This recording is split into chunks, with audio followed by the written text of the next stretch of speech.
10 محرم الحرام کو کربلا کا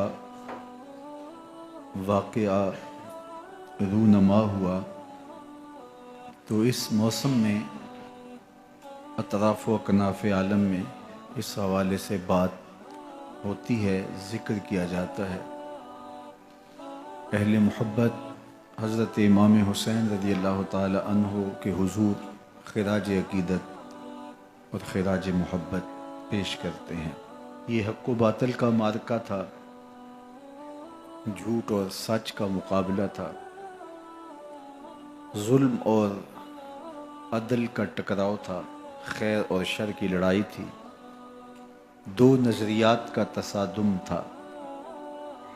ایک طرف امام حسین رضی اللہ تعالی عنہ اور ان کے 72 جانثار تھے، اور دوسری طرف یزید اپنی تمام تر قوت کے ساتھ موجود تھا۔ حضرت امام حسین رضی اللہ تعالی عنہ سے مسلسل آخری وقت تک بیعت کا اصرار رہا، اور آپ آخری سانس تک یزید کی بیعت سے انکار کرتے رہے۔ حضرت امام حسین رضی اللہ تعالیٰ عنہ لڑائی کے لیے نہیں آئے تھے، ورنہ خواتین اور بچے ساتھ لانے کا کوئی مقصد نہیں تھا۔ آلات حرب و ضرب بھی نہیں تھے۔ عرب جو اپنے ساتھ سفر پہ معمول کی تلواریں اور اسلحہ جات رکھتے ہیں وہی تھے، اور آپ کو پیشکش بھی کی گئی۔ ترماح بن عدی بن حاتم نے، یہ حاتم تائی کا پوتا تھا، کہا کہ آپ میرے ساتھ ہمارے علاقے میں چلے جائیں۔ جب مختلف بادشاہوں نے عرب پر قبضہ کیا تو ہمارے قبائلی علاقے اس وقت بھی ان سے محفوظ رہے۔ ہم آزاد قبائل ہیں، میں چند دنوں میں آپ کی پشت پر 30,000 کا لشکر کھڑا کر دوں گا جو جانثار ہوگا۔ لیکن حضرت امام حسین رضی اللہ تعالیٰ عنہ نے ترماح بن عدی کی اس پیشکش کو قبول نہیں کیا اور آگے بڑھے۔ دشت نینوا میں، جسے دشت کربلا بھی کہتے ہیں، حر بن یزید ریاحی 500 سواروں کو ساتھ لے کر کے حضرت امام حسین کو محصور کر دیتا ہے، اور پھر یزید کا لشکر وہاں جمع ہونا شروع ہو جاتا ہے۔ 22,000 یا 30,000 کا لشکر امام حسین رضی اللہ تعالی عنہ کے اطراف میں لگا دیا گیا۔ 3 دن تک اس خانوادے کے لیے پانی بند کر دیا گیا۔ پانی کے بغیر تو انسان کی زندگی معطل ہو جاتی ہے، اور 3 دن کی مسلسل پیاس، اور پیاس میں بلکتے 6 ماہ کے بچے، خواتین اور بوڑھے۔ لیکن عزیمت کی راہوں کے یہ مسافر کسی صورت بھی یزید سے بیعت کرنے پہ آمادہ نہ ہوئے۔ یہ ایک ہیلا تھا کہ پانی بند کریں گے، بچے بلکیں گے، خواتین بے چین ہو جائیں گی تو یہ مجبور کر دیے جائیں گے۔ لیکن کہا تم جو کرنا ہے کرو۔ یہ بات طے شدہ ہے کہ ہم یزید سے بیعت نہیں کریں گے۔ پھر 3 ماہ پانی بند کرنے کے بعد حضرت امام حسین رضی اللہ تعالیٰ عنہ اور ان کے خاندان کو جس طرح ذبح کیا گیا، یہ ایک دردناک کہانی ہے۔ 72 افراد کربلا میں شہید کر دیے گئے۔ اہل حق کا یہ قافلہ بھوک اور پیاس سے نڈھال تھا، لیکن عزیمت کی راہوں کا یہ مسافر سرنگوں نہیں ہوا اور یزید کے ہاتھ پہ بیعت نہیں کی۔ امام حسین رضی اللہ تعالی عنہ، آپ کے بیٹے، بھائی، بھتیجے، بھانجے، اعیان و انصار، محبین شہید کر دیے گئے۔ 70 لوگ آپ سے پہلے شہید کیے گئے، پھر امام حسین رضی اللہ تعالی عنہ شہید کر دیے گئے۔ سوید نامی ایک زخمی وہ چھری لے کر کے حملہ آور ہوئے اور وہ بھی شہید کر دیے گئے. یہ کربلا کے آخری شہید تھے جو حضرت امام حسین کے بعد شہید ہوئے. لیکن ان کی خون آشام تلواروں کی ابھی پیاس نہیں بجھی اور ان کی آتش غیظ و غضب ابھی ٹھنڈی نہیں ہوئی. شمز الجوشن حضرت علی اوسط جنہیں امام زین العابدین کے نام سے دنیا جانتی ہے، 14 سال کی عمر میں تھے، بیمار تھے. خیمے میں گھس کے ان کو بھی شہید کرنے لگا تو حمید بن مسلم نے کہا کہ کیا بچوں کو بھی شہید کیا جائے گا؟ تو وہ رک گیا. عمر بن سعد کے حکم نامے سے مقدس لاشوں پر گھوڑے دوڑائے گئے حتیٰ کہ ان کی ہڈیاں چور چور ہو گئیں اور شہیدوں کے سر نیزوں پہ چڑھا دیے گئے. حسین ابن علی اور ان کے آیان و انصار کاٹ دیے گئے. فتح کے نقارے بجے، جشن منائے گئے اور یہ قافلہ کربلا سے کوفے کی جانب روانہ ہوا. شہیدوں کے سر نیزوں پہ آگے آگے چل رہے ہیں اور اونٹوں کے اوپر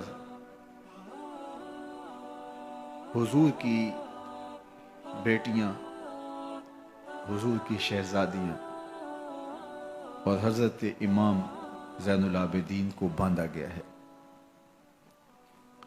اور یہ تقدس مآب قافلہ کوفے پہنچتا ہے.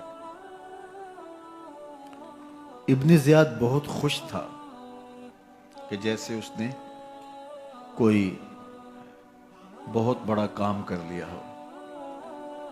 نواسہ رسول کا سر ایک تشت میں رکھا اس کے سامنے تھا اور وہ چھڑی سے آپ کے ہونٹوں اور آپ کے دانتوں پر ضرب لگاتا. حضرت زید بن ارقم رضی اللہ تعالی عنہ صحابی رسول اس مجلس میں موجود تھے. وہ کھڑے ہو گئے. غصے سے ان کا بدن کانپ رہا تھا اور آپ نے کہا، ظالم، چھڑی کو یہاں سے ہٹا لے. میں نے خود ان آنکھوں سے رسول اللہ کو یہ ہونٹ چومتے ہوئے دیکھا ہے.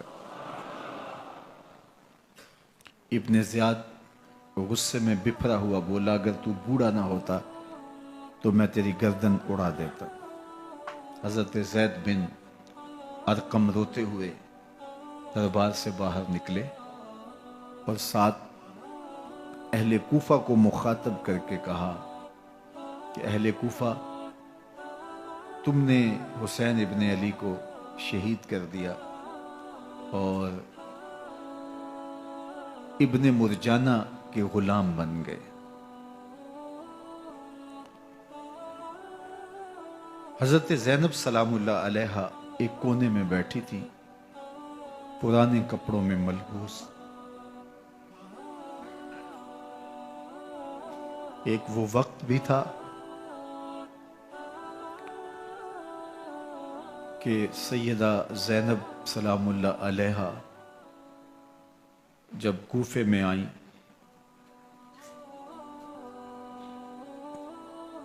سیدنا علی المرتضیٰ کے زمانے میں، ان کے دور خلافت میں دارالخلافہ کوفہ متعین ہوا. تو یہ مدینے سے کوفے آئیں تو اس وقت کوفے کی معزز خواتین نے ان کا استقبال کیا. خلیفۃ المسلمین کی شہزادی، رسول اللہ کی بیٹی سیدہ فاطمہ الزہرا کا عکس حضرت زینب سلام اللہ علیہا کوفے میں داخل ہوئیں. تکریم، عزت اور وقار کے ساتھ آپ کا استقبال کیا گیا اور آپ خواتین کو درس قرآن دیتی، حضور کی شریعت سکھاتی اور آج وہی کوفہ ہے، وہی دیوار و در ہے، اور وہی زینب ہے، اور آج زینب کے ساتھ حسین ابن علی کا کٹا ہوا سر ہے۔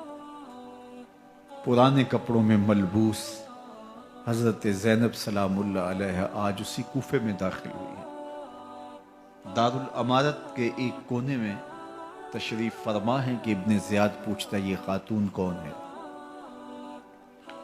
حضرت زینب خاموش رہی۔ اس نے دوسری مرتبہ پوچھا، آپ پھر خاموش رہی۔ تیسری مرتبہ پوچھا، آپ پھر خاموش رہی۔ پھر ایک لونڈی نے بتایا یہ زینب بنت علی ہیں۔ تو اس کے سامنے حضرت امام حسین کا کٹا ہوا سر پڑا تھا، اور وہ حضرت زینب سے مخاطب ہو کے کہنے لگا کہ اللہ نے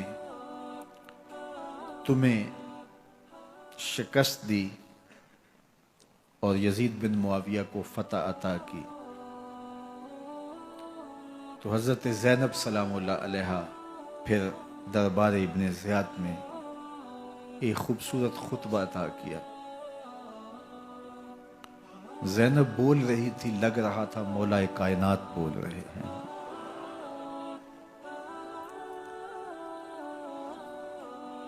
یہ خطبہ بامر مجبوری تھا، ابن زیاد کی خرافات کا جواب تھا۔ تو ابن زیاد سے اس کا جواب تو نہ بن پڑا، لیکن کہنے لگا کہ بڑی مکفہ اور مسجع گفتگو کی، تمہارا باپ علی بھی بہت اچھا شاعر تھا۔ تو سیدہ زینب سلام اللہ علیہ نے فرمایا ہمیں مکفہ گفتگو سے کیا غرض، یہ تو ایک حقیقت ہے جو ہم نے بیان کی۔ تو حضرت علی اوسط امام زین العابدین بھی پاس تھے، تو دیکھ کر کے کہنے لگا کہ یہ لڑکا کون ہے؟ تو فرمایا میں علی بن حسین ہوں۔ تو کہا کہ انہیں تو قتل کر دیا گیا۔ کہا وہ میرے بھائی تھے اور ان کا نام بھی علی تھا، میرا نام بھی علی ہے۔ تو اس نے کہا کہ اس لڑکے کو لے جاؤ اور قتل کر دو۔ حضرت زینب علی اوسط امام زین العابدین کے ساتھ چمٹ گئیں اور کہا کہ اگر تم اسے قتل کرو گے تو اس کے ساتھ مجھے بھی قتل کرنا ہوگا۔ تو ابن زیاد کہنے لگا کہ یہ عورت سچ کہتی ہے، واقعی اس کے جذبات یہی ہیں۔ اور الصلاۃ جامعہ کی پکار کے ساتھ مسجد کوفہ میں آ گیا۔ کوفے کے لوگ سارے ابن زیاد کے سامنے تھے۔ امام حسین کا کٹا ہوا سر ابن زیاد کے سامنے تھا، اور اس نے کہا کہ اللہ نے یزید بن معاویہ کو فتح دی اور کذاب ابن کذاب معاذ اللہ حسین ابن علی کو شکست دی۔ جب اس نے یہ بات کہی تو عبداللہ بن عفیف الازدی رضی اللہ تعالی عنہ موجود تھے، وہ کھڑے ہو گئے۔ غصے سے ان کا بدن کانپ رہا تھا، اور آپ نے پوری ہمت کے ساتھ ابن زیاد کو جواب دیتے ہوئے کہا، ظالم، حسین سچا، حسین کا باپ بھی سچا، تو جھوٹا، تیرا باپ بھی جھوٹا، جس نے تجھے امیر بنایا وہ بھی جھوٹا۔ تو ابن زیاد نے جب اپنے بارے عبداللہ بن عفیف سے یہ بات سنی تو اس نے حکم دیا کہ ان کا سر کاٹ دیا جائے، اور پھر حضرت عبداللہ ابن عفیف رضی اللہ تعالی عنہ کو شہید کیا گیا اور ان کی لاش کو سولی چڑھا دیا گیا۔ حق کی راہ کے یہ مسافر اپنی جان کس طرح راہ خدا میں سپرد کر رہے تھے۔ اہل کوفہ سہمے ہوئے، ڈرے ہوئے ابن زیاد کے دربار میں بیٹھے تھے، اور امام حسین رضی اللہ تعالی عنہ کے قتل کا، ان کی شہادت کا انہیں دکھ تو تھا، لیکن ان کے اندر ہمت، طاقت اور توانائی نہیں تھی۔ ان کی تلواریں یزید کے ساتھ رہیں اور دل امام حسین رضی اللہ تعالی عنہ کے ساتھ رکھنے کی بات کرتے تھے۔ پھر یہ قافلہ کوفہ سے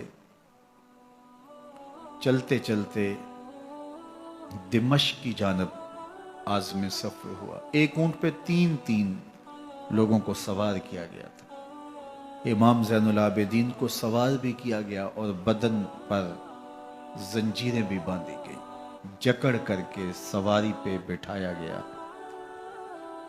اللہ اکبر. جہاں جہاں سے یہ لوگ گزرتے لوگوں کو ان کی حالت پہ رحم آتا. بہت سارے لوگ نہیں جانتے تھے یہ کون ہیں.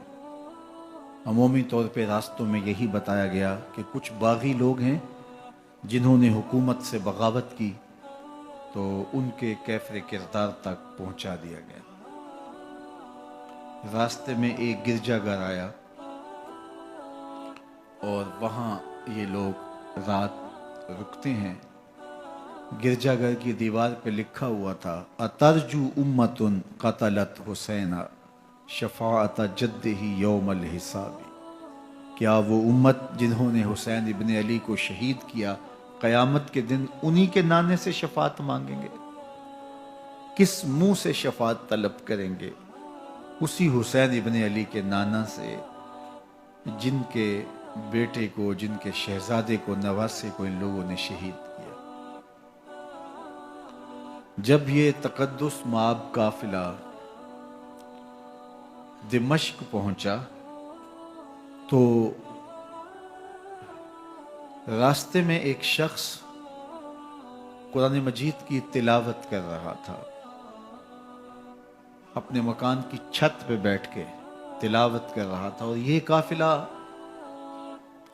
اس طرح سے گزر رہا تھا کہ شہیدوں کے کٹے ہوئے سر نیزوں کی نوک پہ تھے اور عصمت شیار خواتین اور امام زین العابدین اونٹوں پہ بندھے ہوئے تھے. تو پڑھنے والا تلاوت کر رہا تھا کہ کہف اور رقیم یہ ہماری نشانیوں میں سے بڑی عجیب نشانیاں ہیں. تو جب وہ پڑھ رہا تھا تو سر حسین سے آواز آئی یا تالی القرآن، اے قرآن پڑھنے والا. اصحاب کہف سے زیادہ عجیب قتلی و حملی، میرا قتل کرنا اور نیزے کی نوک پہ چڑھایا جانا. یہ قافلہ یزید کے دربار میں پہنچتا ہے. یزید بہت خوش ہوا اور اس نے حضرت امام زین العابدین رضی اللہ تعالیٰ عنہ سے کہا کہ تمہارے باپ نے میری حکومت کے خلاف بغاوت کی اور وہ اپنے انجام کو پہنچے. تو آپ نے جواب میں قرآن مجید کی آیات کی تلاوت کی اور اہل بیت کے مناقب اور فضائل بیان کیے. سیدہ زینب سلام اللہ علیہ کا ایک خطبہ اہل بیت کی عظمت، مناقب اور فضائل میں یزید کے دربار میں اپنی انوکھی اور البیلی شان رکھتا ہے. یزید پہلے تو خوش ہوا لیکن جب اس نے لوگوں کے چہرے دیکھے تو وہ پریشان ہو گیا. حتیٰ کہ یزید کے دربار میں ایک عیسائی سفیر آیا ہوا تھا تو اس نے جب کٹے ہوئے سر دیکھے اور خستہ حال سادات کی شہزادیوں کو دیکھا تو اس نے کہا یہ کون لوگ ہیں؟ تو اسے بتایا گیا تو اس نے بڑے تعصف کا اظہار کیا. کہا کتنے بد نصیب لوگ ہو، ہمارے پاس حضرت عیسیٰ علیہ السلام کے گدھے کا کھر موجود ہے اور ہم اسے بھی عزت کی جگہ پہ رکھے ہوئے ہیں، اور تم کتنے بدبخت ہو اپنے رسول کے نواسے کو شہید کر دیا. بے مروت بے وفا تیرا بھی کیا افسانہ ہے، جس نے اپنی ہی شمع کو گل کیا تو وہ پروانہ ہے. تو یزید نے جب لوگوں کے تیور دیکھے اور بدلتے ہوئے حالات دیکھے تو اس نے تعصف کا اظہار کیا اور کہا اللہ برا کرے ابن زیاد کا، وہ امام حسین کو میرے تک پہنچنے دیتا تو میں ان سے اچھا معاملہ کر لیتا. کچھ لوگ اس سے یزید کو بری الذمہ قرار دینے کی کوشش کرتے ہیں لیکن یزید کے اپنے حکم سے سب کچھ ہوا۔ ابن اسیر نے لکھا ہے کہ جب یزید مرا تو ابن زیاد دمشق آ رہا تھا، اس کے ساتھ مسافر بن شریح بھی تھا، تو اچانک وہ کچھ سوچنے لگا۔ تو مسافر بن شریح نے کہا کہ ابن زیاد میں تمہیں بتاؤں تم کیا سوچ رہے ہو؟ کہا بتاؤ۔ کہا تم یہ سوچ رہے ہو کہ میں نے نواسہ رسول کو شہید کیوں کیا؟ تو کہنے لگا کہ یہ مجھے یزید کا حکم تھا، اور اگر میں نواسہ رسول کو شہید نہ کرتا تو وہ مجھے قتل کر دیتا۔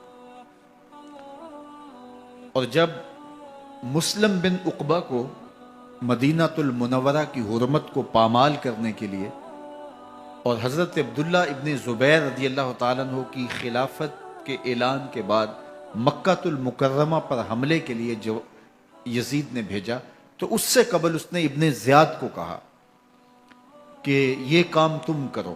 تو ابن زیاد نے جو جواب دیا وہ یہ تھا کہ میں تمہارے کہنے پہ پہلے ہی نواسہ رسول کو شہید کر چکا ہوں، اب نواسہ رسول کو شہید کرنا اور کعبۃ اللہ کی حرمت کو پامال کرنا، یہ دو چیزیں میں جمع نہیں کروں گا، اور اس نے بادشاہ کے حکم کا انکار کر دیا۔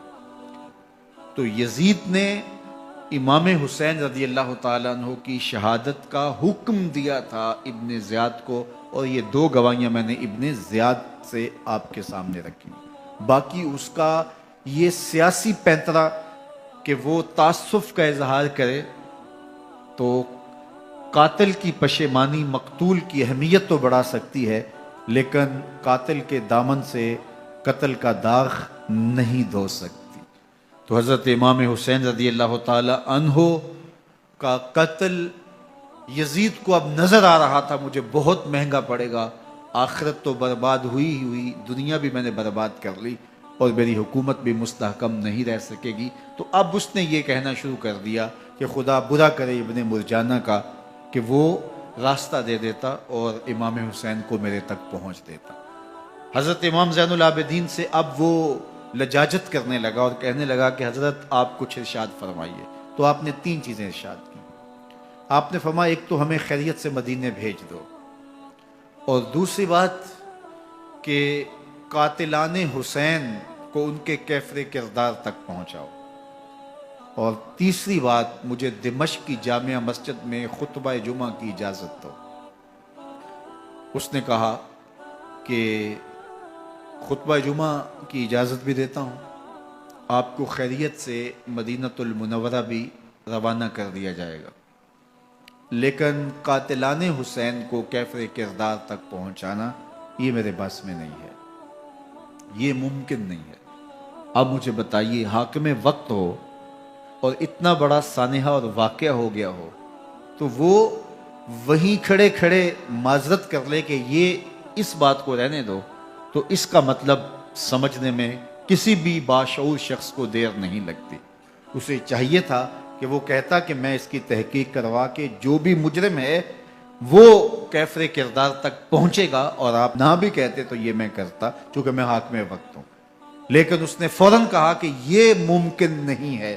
تو اس کا مطلب کیا کہ مجرم میں خود ہوں، تو میں اس سے جو ہے وہ بچنا چاہتا ہوں۔ تو اس نے حضرت امام زین العابدین کو کہا دو شرطیں تو قبول ہیں، لیکن یہ تیسری شرط قبول نہیں ہے اور یہ ممکن نہیں ہے۔ تو یہ واضح اس بات کا اشارہ ہے کہ یزید کے حکم سے، اس کی منشا سے اور اس کے کہنے سے حضرت امام کو شہید کیا گیا، اور اس نے حضرت امام حسین رضی اللہ تعالی عنہ کے مبارک لبوں پر چھڑیاں بھی ماری اور آپ کے دانتوں پر ضربیں لگائیں چھڑیوں کی۔ وہ تو ایک صحابی وہاں موجود تھے جو کھڑے ہو گئے، انہوں نے کہا ارفع ھذا القدیب عن ھاتین الشفتین، ان ہونٹوں سے چھڑی ہٹا لے، میں نے ان آنکھوں سے رسول اللہ کو یہ ہونٹ چومتے ہوئے دیکھا ہے۔ جس طرح ابن زیاد کے دربار میں ہوا تو یہاں بھی ہوا۔ اللہ اکبر۔ تو یزید اپنے تئیں خوش تھا، لیکن لوگوں کے احتجاج کی سکت نہیں لا سکتا تھا کہ نواسہ رسول کو شہید کر دیا گیا، تو وہ یوں اپنی بات کو چھپانا چاہتا تھا، اور بات ابن مرجانہ ابن زیاد پہ ڈالنا چاہتا، لیکن ابن زیاد کہتا ہے کہ اگر یزید کے کہنے پہ میں امام حسین کو قتل نہ کرتا تو میں قتل کر دیا جاتا، اور میں غزوہ کعبہ اور قتل امام حسین دونوں کو جمع نہیں کر سکتا، لہٰذا اب میں یزید کا یہ حکم نہیں مانوں گا، اس نے پہلے مجھ سے بہت بڑی زیادتی کروائی ہے۔ یہ تاریخ کی معتبر کتابوں کے اندر موجود ہے۔ اب یزید نے کہا دو باتیں مان لیتا ہوں، آپ کو مدینہ المنورہ بھی رخصت کر دیتے ہیں، اور دوسرا آپ کو مسجد دمشق میں خطبہ کی اجازت بھی دیتے ہیں۔ اللہ اکبر، یہ وقتی تصرف تھا اس کا، ورنہ یہ کون ہے اجازت دینے والا؟ ممبر تو حسین ابن علی کے نانے کا ہے۔ خیر، مسجد دمشق میں گئے، لوگوں کا ہجوم تھا، حضرت امام زین العابدین ممبر پہ جلوہ فراز ہوئے، خطابت تو ان کے گھر کی لونڈی ہے، تو جب آپ نے کھڑے ہو کر کے خطبہ دیا اور فضائل و مناقب اہل بیت بیان کیے، لوگوں کے سینوں کے اندر آتش محبت اہل بیت کی جوش مارنے لگی۔ یزید ڈر گیا کہ اگر کچھ دیر خطبہ جاری رہا تو کہیں ایسا نہ ہو کہ لوگ میرے خلاف اٹھ کھڑے ہوں، تو اس نے مؤذن کو اشارہ کیا اور وہ اذان دینے لگا، تو اس نے کہا اللہ اکبر اللہ اکبر، تو حضرت امام زین العابدین نے کہا اس میں کوئی شک نہیں کہ اللہ سب سے بڑا ہے۔ پھر کہا اشہد اللہ الہ الا اللہ، تو امام زین العابدین نے فرمایا کہ ہم نے اس بات کی اپنے خون سے گواہی دی ہے کہ اللہ کے علاوہ کوئی معبود نہیں ہے۔ پھر اس نے کہا اشہد ان محمد رسول اللہ، تو حضرت امام زین العابدین نے یزید کی آنکھوں میں آنکھیں ڈال کے کہا یزید دیکھ، اذان میں تیرے نانے کا نام ہے یا میرے نانے کا نام ہے؟ تو حسین ابن علی رضی اللہ تعالیٰ عنہ کا نام کبھی بھی مٹنے والا نہ زیاد کا وہ ستم رہا، نہ یزید کی رہی وہ جفا، رہا تو نام حسین جسے زندہ رکھتی ہے کربلا۔ یزید نے امام حسین رضی اللہ تعالیٰ عنہ کو راستے سے ہٹا دیا، اس کا خیال تھا کہ یہ باغی ہیں اور میں ان کو کچل دوں۔ حضرت امام حسین شہید کر دیے گئے، ان کا خاندان شہید کر دیا گیا۔ صرف 14 سال کے امام زین العابدین رضی اللہ تعالی عنہ اس حادثے میں، اس واقعہ میں جو ہے وہ بچے، اور سب سے زیادہ دکھ اپنی آنکھوں سے انہوں نے دیکھے، کربلا کا منظر بھی دیکھا، کوفے کا دارالعمارہ بھی دیکھا، اور دمشق کا دربار یزید بھی دیکھا، اور پھر یہاں سے مدینے پہنچ کر اہل مدینہ سے جو سامنا ہوا امام زین العابدین نے وہ لمحے بھی دیکھے۔ کہتے ہیں اس واقعہ کربلا کے بعد حضرت امام زین العابدین کبھی ہنسے نہیں تھے، جب بھی پانی پینے لگتے تو رو پڑتے، انہیں شاید سکینہ کی پیاس یاد آ جاتی تھی۔ امام زین العابدین کا رنگ زرد ہو جاتا جب کربلا کی یاد آتی، اور بسا اوقات شہر سے وحشت ہونے لگتی اور دور باہر نکل جاتے اور جا کر کے وہاں خیمہ گاڑ لیتے اور مہینہ مہینہ وہاں ذکر و فکر اور عبادت میں لگے رہتے۔ امام زین العابدین کے ہاتھوں میں ہتھ کڑیاں، پاؤں میں زنجیریں، اور اونٹ پہ باندھ کر کے جب حضرت امام زین العابدین کو شہیدوں کی لاشوں کے قریب سے گزارا گیا تو غشی پہ غشی طاری ہو رہی تھی امام زین العابدین پہ، اور وہ گھڑیاں بھی امام زین العابدین پر کتنی دردناک تھیں کہ جب شہزادیاں اونٹوں کے ساتھ باندھی گئی تھی اور امام زین العابدین اپنے بابا کا سر اپنے سامنے چلتا ہوا دیکھتے تھے، اور یہ دردناک لمحے کہ جب رات کی گھڑی آئی تو زینب سلام اللہ علیہ نے دیکھا کہ زین العابدین کے آنسو نہیں تھمتے اور ان کو غشی پہ غشی آتی ہے، تو وہ آگے بڑھ کے ان کو اپنی آغوش میں سمیٹتی ہیں اور کہا زین العابدین کیا ہوا؟ کہا کہ پھپھو جان اگر ہو سکے تو بابا کا سر کچھ دیر کے لیے میری گود میں نہیں آ سکتا ہے۔ وہ وقت بھی امام زین العابدین پہ آتا جب زخم اور درد اور دکھ حد سے تجاوز کرتے ہیں تو زین العابدین مدینہ کی طرف منہ کر لیتے ہیں اور حضور کی بارگاہ میں ہوا کے ہاتھوں پیغام بھیجتے ہیں، ان نلت یا ریح الصبا یوما الی ارض الحرم بلغ سلامی روزتن فیہ النبی المحترمی یا رحمت للعالمین ادرک لزین العابدی محبوس عید الظالمی فی الموکب والمزدحمی۔ امام زین العابدین نے یہ سارا دردناک منظر اپنی آنکھوں سے دیکھا اور یہ سارے دکھ سہے۔ امام زہری کہتے ہیں کہ ولید کے زمانے میں دوبارہ امام زین العابدین کو پکڑ لیا گیا اور ان کے ہاتھوں میں دوبارہ ہتھ کڑیاں اور پاؤں میں بیڑیاں ڈال دی گئیں۔ میں ملنے گیا تو جو ہی امام کے ہاتھوں میں ہتھ کڑیاں دیکھی تو میرا دل ڈولنے لگا اور میری آواز گلے میں دب گئی اور آنسو تھے کہ تھمتے نہیں تھے۔ تو امام زین العابدین نے مجھے دیکھا تو مجھے تسلی دیتے ہوئے کہا زہری کیا ہوا تمہیں؟ تو میں نے کہا حضرت کربلا میں تھوڑے دکھ دیکھے تھے اور اب یہ حالت مجھ سے دیکھی نہیں جا رہی۔ تو امام زین العابدین نے ان زنجیروں کو اور ان ہتھ کڑیوں کو جن سے آپ جکڑے گئے تھے جھٹکا دیا، لوہے کی زنجیریں ٹوٹ گئیں۔ کہا زہری ہم اللہ کی تقدیر پہ راضی ہے ورنہ یہ زنجیریں کیا ہوتی ہیں۔ امام زین العابدین کو اللہ نے عزتوں سے نوازا تھا، ہر دور کے حاکم وقت ڈرتے تھے اور ان کی عزت سے حسد کرتے تھے۔ ولید بن عبد الملک بنو امیہ کا بڑا تگڑا حکمران گزرا ہے۔ ایک دن طواف کرتے کرتے حجر اسود کے سامنے آیا اور اس کے دل میں آیا کہ میں حجر اسود کو بوسہ کروں، لیکن رش اتنا تھا کہ آگے بڑھنے کی ہمت نہ ہوئی اور پیچھے ہٹ کے کھڑا ہو گیا کہ رش کم ہوتا ہے تو میں حجر اسود کو چومتا ہوں۔ اتنے میں امام زین العابدین رضی اللہ تعالی عنہ وہ بھی طواف کرتے کرتے حجر اسود کے قریب آئے، ایک لمحے کے لیے توقف کیا، لوگوں نے راستہ چھوڑ دیا۔ امام زین العابدین آگے بڑھے، حجر اسود کو چوما، پھر آگے بڑھ گئے۔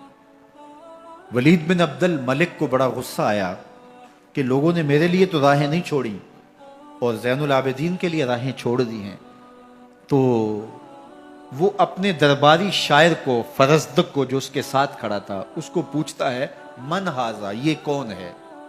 حالانکہ اسے پتا تھا یہ امام زین العابدین ہے۔ بعض اوقات سوال تفہیم کے لیے کیا جاتا ہے، سمجھنے کے لیے کیا جاتا ہے، اور بعض اوقات سوال تحقیر کے لیے کیا جاتا ہے۔ جس طرح کسی شخص کو آپ پسند نہ کرتے ہو اور وہ کوئی کام کرے تو آپ کہتے ہیں یہ کون ہے، یہ کون ہے؟ تو اس نے کہا من ہاذا، یہ کون ہے؟ اب فرزدق شاعر تھا اور درباری شاعر تھا، اسے اچھی طرح پتا تھا کہ من ہاذا سے بادشاہ کیا سننا چاہتا ہے، لیکن آج اس کی غیرت ایمانی جاگی۔ بادشاہ نے کہا من ہاذا، یہ کون ہے؟ تو فرزدق نے بادشاہ کی آنکھوں میں آنکھیں ڈال کے کہا بادشاہ تو نہیں جانتا یہ کون ہے؟ اس کو تو بطحا کے سنگ ریزے بھی جانتے ہیں، اس کو تو زمین والے بھی جانتے ہیں، آسمان کے فرشتے بھی جانتے ہیں۔ یہ فاطمہ کا بیٹا ہے، یہ علی کا شہزادہ ہے، یہ رسول اللہ کا نواسہ ہے۔ تیرا من ہاذا کہنا اس معرفہ کو نکرا نہیں کرے گا، یہ کل بھی معرفہ تھا، یہ آج بھی معرفہ ہے۔ کھڑے کھڑے امام زین العابدین کی شان میں ایک طویل قصیدہ لکھ دیا۔ بادشاہ تو اس سے کچھ اور سوچ رہا تھا، الٹ ہو گیا، اس نے ایک فرزدق کو جیل میں ڈال دیا۔ امام زین العابدین کو پتا چلا آپ نے اشرفیوں کی 2 تھیلیاں خادم کے ہاتھ بیچی کہ ہماری وجہ سے تمہارے اوپر یہ افتاد پڑی ہے۔ تو اس نے تھیلیاں قبول کی، چوما آنکھوں سے لگائیں اور پھر خادم کے ہاتھ میں دیتے ہوئے کہا امام کو میرا سلام دے دینا اور کہنا حضرت ساری زندگی نے ٹگوں کے لیے، ان پیسوں کے لیے، اشرفیوں کے لیے شاعریاں کی ہیں، یہ جو میں نے قصیدہ لکھا ہے آپ کے نانا کی شفاعت کے لیے لکھا ہے۔ جو دلوں کو فتح کر لے وہی فاتح زمانہ۔ امام حسین کو تو کاٹ دیا گیا نا، اس لیے کاٹ دیا گیا کہ یہ ہماری حکومت سے بغاوت کر رہے ہیں، انہوں نے یہ کہا، بہانہ یہ بنایا، نظم حکومت میں یہ مخل ہو رہے ہیں، لہٰذا انہیں شہید کر دیا گیا۔ نہ صرف انہیں شہید کیا گیا، سر کاٹے گئے، نیزوں کی نوک پہ چڑھائے گئے، لاشوں پہ گھوڑے دوڑائے گئے۔ کیا کیا ظلم تھا، کیا کیا جبر تھا جو روا نہیں رکھا گیا۔ پیاسا رکھا گیا، بھوکا رکھا گیا، 6 ماہ کے بچے بھی نہیں چھوڑے گئے۔ امام حسین جب حضرت علی اصغر کو اپنے ہاتھوں پہ اٹھا کے فرات کے کنارے جا کھڑے ہوئے تو آپ نے اشقیاء سے مخاطب ہو کے کہا کہ تمہاری لڑائی تو مجھ سے ہے، اس 6 ماہ کے بچے نے تمہارا کچھ نہیں بگاڑا۔ چلو سے پانی بھرا تاکہ اصغر کا حلق تر ہو جائے، تو پانی ابھی حلق تک نہیں پہنچا، 2 شاخہ سن سناتا ہوا تیر آیا اور علی اصغر کا گلا چیر گیا۔ اور کہتے ہیں وہ جو تیر تھا جو حضرت علی اصغر کا گلا چیر کے آگے گزرتا ہے، وہ تیر تھا جو جانوروں کو مارنے کے لیے استعمال کیا جاتا ہے۔ گردن لٹک جاتی ہے، خون بہنے لگتا ہے۔ امام حسین اس خون کو آسمان کی طرف اچھال کے کہتے ہیں مالک حسین کی یہ قربانی بھی قبول فرما لے۔ نسل مٹا دی گئی، شہید کر دیے گئے، گھوڑے دوڑائے گئے، سادات کرام عصمت شیار پیغمبر زادیوں کو اونٹوں پہ بٹھایا گیا، رسیوں سے جکڑا گیا، چادریں چھیننے کی کوشش کی گئی، کیا کچھ نہیں ہوا۔ تاریخ دردناک ہے، اور یہ پیغمبر کے ماننے والوں نے، کلمہ پڑھنے والوں نے یہ سب کچھ کیا۔ بے مروت، بے وفا، تیرا بھی کیا افسانہ ہے، جس نے اپنی ہی شمع کو گل کیا تو وہ پروانہ ہے۔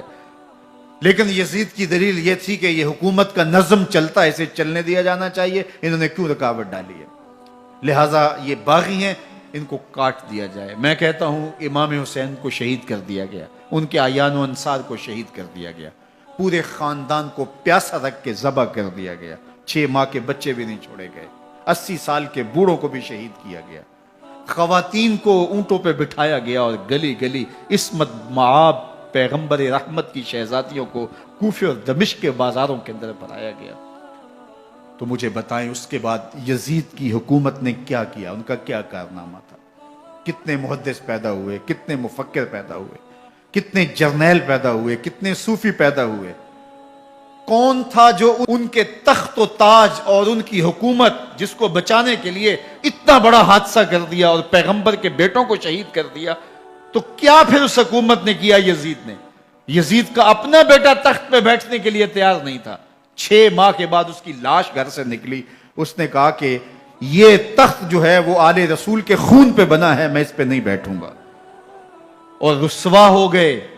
اور یزید جس کو زوم تھا کہ میں اتنی بڑی سلطنت کا مالک ہوں، اس کو بچانا ہے، اس سلطنت نے اسلام کے لیے کیا کیا؟ مجھے بتاؤ، کون سے جرنیل پیدا کیے، کون سے حکمران پیدا کیے، اس نے کون سے توانا لوگ پیدا کیے، کون سے محدث، کون سے مفکر، کون سے مسلح پیدا کیے؟ اور جس خاندان کو کاٹ دیا گیا، صرف ایک 14 سال کا علی اوسط زین العابدین بچا۔ اور ذرا حسین ابن علی کی نسل دیکھو، جعفر صادق کس نسل سے ہیں، باقر العلوم کس نسل سے ہیں، حضرت غوث اعظم کس کے شہزادے ہیں، حضرت داتا گنج بخش علی حجویری کس کے بیٹے ہیں، اور حضرت معین الدین چشتی اجمیری کس کے بیٹے ہیں؟ آج زمانے کو جو بھی دیا ہے حسین کے بیٹوں نے دیا ہے۔ یزید تخت بچا کر بھی امت کو کچھ نہ دے سکا، اور امام حسین نے سب کچھ لٹا کے امت کو ایمان کی بہاریں عطا کر۔ آج جہاں بھی ممبر و محراب کی رونق نظر آ رہی ہے، اس کے پیچھے حسین کا کوئی بیٹا کھڑا ہوا نظر آ رہا ہے۔ اللہ اکبر! اس دین کے خاکے میں رنگ ہی حسین ابن علی کے خون نے بھرا ہے۔ حسین اگر نہ شہید ہوتا تو آج گھر گھر یزید ہوتا، اسلام کی عظمت عیاں نہ ہوتی، خدا کے گھر میں اذان نہ ہوتی، بار الہ نوحہ سناتا پھرتا، تا روز جزا اشک بہاتا پھرتا، امداد نہ کرتے اگر کربلا میں حسین، اسلام تیرا ٹھوکریں کھاتا۔